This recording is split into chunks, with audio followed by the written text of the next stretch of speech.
এই চ্যানেলে সম্প্রচারিত সকল খবরই সচেতনতামূলক এবং শিক্ষণীয়, কোনো কিছুই প্রভাবিত নয়। হোস্টেল আছে, মেয়েদের হোস্টেল আছে, সেগুলো সিকিউরিটিগুলো দেখার কথা বলা হয়েছে। দেখুন, আপনি যদি আজকেই আমার কাছে সিকিউরিটি চান, আমি আজকেই দিতে পারবো না, বাট যা আছে তার থেকে ভাগ করে দেওয়া হচ্ছে। তারপর আস্তে আস্তে সিকিউরিটি অডিট করে, এই তো রিক্রুটমেন্ট দেখুন কত হাজার আটকে ছিল, 12,000 পুলিশের রিক্রুটমেন্ট আটকে ছিল। এখনো অর্ডারটা আসেনি, সোমবার সম্ভবত ওটা অর্ডার আসবে। এগুলো যদি আগে হয়ে যেত আমরা রিক্রুটমেন্টগুলো করে দিতে পারতাম। 12,000 সংখ্যাটা তো কম নয়, পুলিশের রিক্রুটমেন্ট করতে একটু টাইম লাগে। তাও আমি বলেছি বেশি টাইম না নিয়ে, ডাক্তাররা যেমন আমি এখন অ্যালাউ করে দিয়েছি, যারা পিজিটি করে মনে করুন, বা এমএস করে, এমডি করে, নানা রকম আছে, তো তারা ডাব্লিউবি মানে ইন্টার্ন করবার পর তাদের আমি বলেছি তারা পড়াশোনাও করবে, আবার তারা চিকিৎসাটাও করবে, সেরকম পুলিশের ডিউটিও করবে, আবার ট্রেনিংটাও নেবে। এইটা করলে আমরা কাজগুলো ওই 3 মাস 6 মাসের ট্রেনিং দেওয়ার প্রয়োজন নেই, কারণ আমার অত ম্যান পাওয়ার নেই। ম্যান পাওয়ারটা সব জায়গায় দিতে হয়। তার মধ্যে পুজো আসছে, শুনছি কেউ কেউ আবার কোর্টে চলে যাচ্ছেন। কোর্টের কাছে আমি আবেদন করতে পারি না, কিন্তু আমি এটুকু চাই 112 ফুট কেউ প্রতিমা করবে, তাতে স্ট্যাম্পেড হয়ে গেলে দায়িত্বটা কে নেবে? এটা আমার সাংবাদিকদের কাছে কোয়েশ্চেন। লোকাল পুলিশ 1 মাস আগে থেকে কোন জায়গায় কি পুজো হবে, কোনটা এন্ট্রি গেট হবে, কোনটা বাইরের গেট হবে, মানুষ কোথা দিয়ে ঢুকবে, মানুষ কোথা দিয়ে বেরোবে, এগুলো নিয়ে 1 মাস আগে আমি মিটিং করেছি। আপনারা জানেন, জেলা পুলিশও করেছে, রাজ্য পুলিশও করেছে, কলকাতা পুলিশও করেছে। আমার আপত্তি নেই, 112 কেন, 412 করতে পারে, কিন্তু দেখতে তো হবে যে মানুষ দেখতে গিয়ে যদি স্ট্যাম্পিডে মরে যায় পুজোর সময়। একেতে বন্যায় মানুষ মারা গেছেন, একেতে উইদাউট ট্রিটমেন্টে লোক মারা গেছেন। দায়বদ্ধতা তো যে ক্লাব করছে তার উপর থাকে। দায়িত্বশীল হয়ে সবাই করুন, আমার কোনো আপত্তি নেই। আমরা চাই এমন কিছু করবেন না যাতে মানুষ কোনো রকম ভাবে স্ট্যাম্পিড হয়। ক্লাবের ছেলেমেয়েরাই তো ভলেন্টিয়ার হয়, তারাই তো দায়িত্ব নিয়ে করেন। সুতরাং এটা তাদের কাছে আমার রিকোয়েস্ট থাকবে, কোর্টে গিয়ে রাজনীতির কচকচানি যিনি করেন সারাক্ষণ, সব ব্যাপারে ইন্টারফেয়ার না করে, যদি আমি জিজ্ঞেস করি যে আপনি যখন মেয়র ছিলেন কলকাতায় কেন জল জমে থাকতো 4 দিন, একটা উত্তর দিন তো। ছাত্রছাত্রীদের জন্য এত টাকা নিয়েছেন কেন, যে স্টুডেন্টগুলো আন্দোলন করছিল, মানে এডুকেশন ডিপার্টমেন্টে? কথায় কথায় কোর্ট, আর কোর্ট মানেই তো কালকে সুপ্রিম কোর্টের অর্ডার শুনেছি। আমরা কোনো জাস্টিস খারাপ হোক আমি চাই না, আমাদের পক্ষেও দেওয়ার দরকার নেই, কিন্তু যেটু জেনুইন বিচারের রায় যেন নীরবে নিভিতে না কাঁদে, আর এমন কোনো কিছু না হয় যাতে মানুষ বিপদে পড়ে। মনে রাখবেন, ল অ্যান্ড অর্ডারটা কিন্তু স্টেট সাবজেক্ট। বন্যাও দেখতে হচ্ছে, সাপে কামড়ানোও দেখতে হচ্ছে, খেলাও দেখতে হচ্ছে, পুজোও দেখতে হচ্ছে, সবটা একসাথে। এখনো 2-3 দিন বৃষ্টি না কমলে যে কি হবে আমি জানি না। মহালয়াতেও ভরা কোটাল আসবে, এটা একটা দিক। স্বাস্থ্য মিটিং ভালো হয়েছে।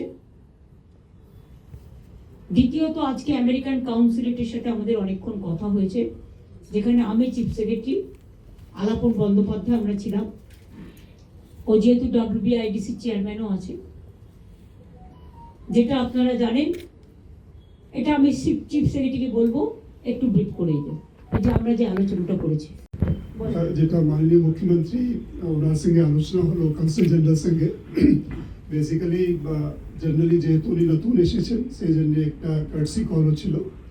এটা নিয়ে আমাদের রাজ্যের কি কি স্ট্রেংথ আছে, কি কি এখানে আছে, কি আমরা কি করছি, রাজ্য সরকার তরফ থেকে কি কি বিভিন্ন রকম স্কিমসগুলো আছে, এটা নিয়ে অনেক আলোচনা হলো।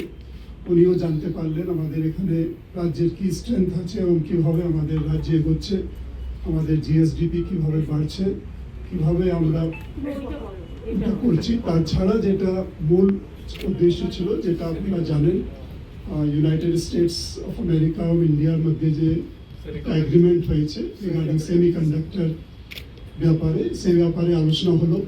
আমরা কিভাবে এটা নিয়ে এগিয়ে যেতে চাইছি এটা নিয়েও আলোচনা হয়েছে। আমরা জমি জায়গা যে প্রয়োজন হবে এটা নিয়ে মাননীয় মুখ্যমন্ত্রী ওনাকে বলেছেন, আমাদের সব প্রস্তুতি আছে। আজকে আমাদের একটা টিম ওদের যারা তারা আছেন ওদের সঙ্গে কথা বলতেও ব্যাঙ্গালোরে আছেন, ওখানেও প্রাথমিকভাবে কিভাবে ওদের কি এক্সপেকটেশনস গুলো আছে এটা জানার জন্য, যাতে আমরা দ্রুততার সঙ্গে এই কাজগুলো করতে পারি। এবং মাননীয় মুখ্যমন্ত্রী বলেছেন একটা টাইমলাইন ফিক্স করে যাতে আমরা এটাকে রূপ দিতে পারি। এই ব্যাপারে আমাদেরকে ওদের সঙ্গে পারস্পরিক সম্পর্ক রেখে এটাকে করতে হবে। More before earlier they have released about 5 lakhs and now 5 lakhs cubic water. Now also Did they inform this time division? no, they didn't give the information. We collected from all sources. Okay, Didi, one Didi, more after thing. meeting- During the union budget, Union Finance Minister had said that 11,500 crores was allocated for Bihar for flood management. They were Bengal fighting- nil. Yes. Has the central government allocated any money after such massive floods? I said nil. Nil মানে no, মানে না না না হয়েছে।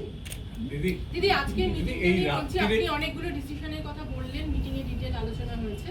আর কিন্তু junior ডাক্তাররা আজকেই CS কে একটা চিঠি লিখেছে এবং সেখানে তারা বলেছে আরে তারা চিঠি দিতেই পারে, কি আছে ছোট ওরা। ওদের জানাবেন, আবার সেটা জানিয়ে দেবেন। এটা এই মিটিং, আজকের মিটিংটা ছিল প্রিন্সিপাল, এইচওডি, সিওএমএইচ, বিওএমএইচ, ডিএমএসপি তাদের মিটিং।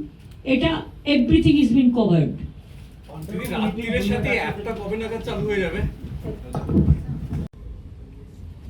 যোগীরাজকেও বলতে বলা হয়েছে, কারণ ও তো এইসব নানা রকম ডিজিজগুলোর মাস্টার একদম।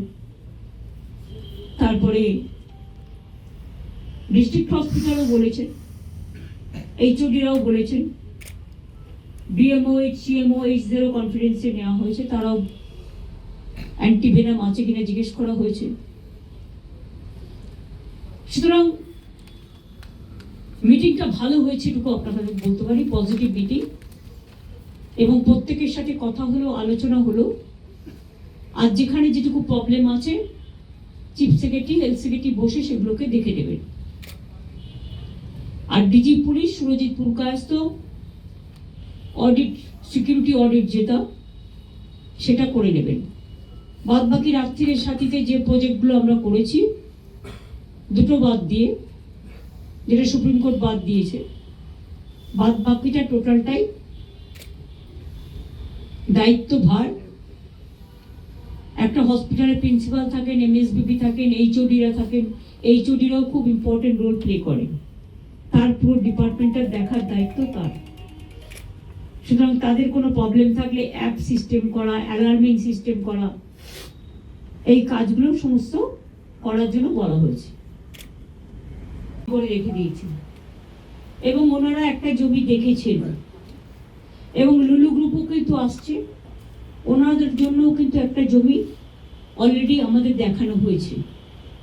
কোন জমিটা নেবে ওরা ঠিক করবে, যেটা দুবাইতে আমরা গিয়েছিলাম, কথা বলেছিলাম।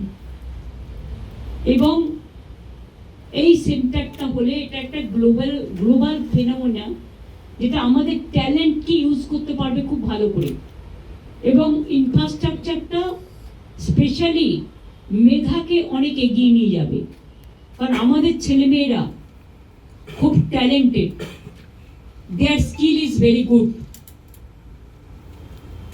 আইটিও তাদের খুব ভালো, তাদের technically they are very sound. আমরা বলেছি আপনারা এটা একটা রোড ম্যাপ হিসেবে, বিজিপিএস আমাদের 5-6 ফেব্রুয়ারি হচ্ছে, তার আগে জানুয়ারিতে সেকেন্ড উইকে যদি এখানে এটা নিয়ে একটা প্রোগ্রাম করা যায়, এবং যারা concern department, concern organization, stakeholders, তাদের যদি সেখানে ইনভলভ করা যায়, তাহলে এটা একটা খুব ভালো মেসেজ যাবে। এবং এটা হচ্ছে বিগ অ্যাচিভমেন্ট অফ বেঙ্গল। আমরা খুশি ইউএস গভর্নমেন্ট, এবং এটা মনে রাখবেন আমাদের মানে বলো না তুমি, ওয়েবেল আইটি ডিপার্টমেন্ট এটা 3 বছর ধরে কাজ করছে ওদের সাথে, অ্যানাউন্সমেন্টটা ওনারা করেছে পিএম এর সাথে, কারণ কান্ট্রি টু কান্ট্রি হয় বলে, কিন্তু এই কাজটা আমরা 3 বছর ধরে করছি, পার্সু করতে করতে আজকে যে সাকসেসের দিকটা এসছে, এটা কিন্তু বাংলার আগামী দিনে একটা বড় গর্ব করার ব্যাপার, এবং প্রচুর এমপ্লয়মেন্ট এর ফলে ক্রিয়েট হবে। সুতরাং ওনার সাথে আজকে বসবার আগেই আমরা জায়গা টায়গা সব রেডি করে রেখে দিয়েছি, এবং অলরেডি আলোচনা চলছে। এটা একটা গুড নিউজ, তাই এটাও আপনাদের জানালাম। Is there any দিদি কোথায় কোথায় কোথায় বলছো দিদি? আমি কেন বলবো? কলকাতায় আমি এত তাড়াতাড়ি সবকিছু বলবো না। is there any deadline, ma'am? By no deadline, এসবে ডেডলাইন হয় না। আমরা জানুয়ারিতে একটা রোড ম্যাপ প্রোগ্রাম করতে বলেছি, সেটা করা মানেই তো অনেকটা হয়ে গেল। সেটা ওনাদেরও তো দেখতে হবে না, ওনাদের টাইম শুট করছে কিনা, তারপর ওনারা ওই সময়টা করতে চায় কিনা। আমরা একটা প্রস্তাব দিয়েছি, প্রস্তাব দেওয়ার আগে আমরা আমাদের দিক থেকে যা যা করার, চিফ সেক্রেটারি এবং আলাপন বন্দ্যোপাধ্যায় এবং অন্যান্য আমাদের যারা আছেন তারা বসে বাদ বাকিটা করছে। কত টাকার বিনিয়োগ হবে মনে হচ্ছে? এখানে টাকা ম্যাটার না, মেধা ম্যাটার এবং চাকরি ম্যাটার। এমপ্লয়মেন্ট জেনারেশন হবে প্রচুর, আর বাংলায় অলরেডি প্রচুর এমপ্লয়মেন্ট জেনারেশন হচ্ছে। আপনারা তো খোঁজই রাখেন না। 6টা ইন্ডাস্ট্রিয়াল করিডোর হচ্ছে, 6টা রেল করিডোর হচ্ছে, আপনারা তো খবরই রাখেন না। 2টো পাওয়ার প্ল্যান্ট গভর্নমেন্ট নিজে করছে, 2টো পাওয়ার প্ল্যান্ট প্রাইভেট সেক্টর করছে, জিন্দালরাও পাওয়ার প্ল্যান্ট করছে সম্ভবত, আরও আমাদের স্টিল প্ল্যান্ট হচ্ছে আরও 2-3টে। এইভাবে অনেক প্রোগ্রাম হচ্ছে। আমি তো কালকে নিজে বর্ধমান থেকে গাড়িতে ফিরতে ফিরতে দেখলাম হুগলি হাওড়া ভর্তি হয়ে গেছে, 2 পয়সার একটুও জমি নেই, সবই ইন্ডাস্ট্রি, টোটালটাই ইন্ডাস্ট্রি। লেদার ইন্ডাস্ট্রিতেই তো 5 লক্ষ চাকরি হয়েছে, আরো 2.5 লাখ হবে। এবং মনে রাখবেন, সারা পৃথিবীতে যত ব্যাগ, তার সাপ্লাই কিন্তু আমাদের শ্রমিকরা খুব ভালো কাজ করে। আমাদের কনস্ট্রাকশনের কাজ আমাদের শ্রমিকরা খুব ভালো করে, জরির কাজ, সোনার কাজ। সেলফ হেল্প গ্রুপের কাজ দেখে 4 দিনের একটা ফেস্টিভ্যাল হয়ে গেল, শপিং ফেস্টিভ্যাল, অল্প সময় পেয়েছিলাম। অনেকে অবাক হয়ে গেছে, কল্পনা করতে পারবেন না এক একজন যে অর্ডার পেয়েছে। আমাকে কি একজন বলছিল যে 25 লাখ টাকার অর্ডার পেয়েছে, 30 লাখ টাকার অর্ডার পেয়েছে, অর্ডার দিয়ে চলে গেছে। মানে অতটা অ্যাভেলেবেল ছিল না বলে। কাজে বাংলায় মনে রাখবেন, বাংলার আমাদের সেলফ হেল্প গ্রুপ থেকে শুরু করে তাঁতিরা থেকে শুরু করে ভীষণ ভালো কাজ করে। তাদের কাজের স্কিলটাই খুব ভালো, যেটা সকলের প্রশংসা করে। Thank you. আমার এই দুটো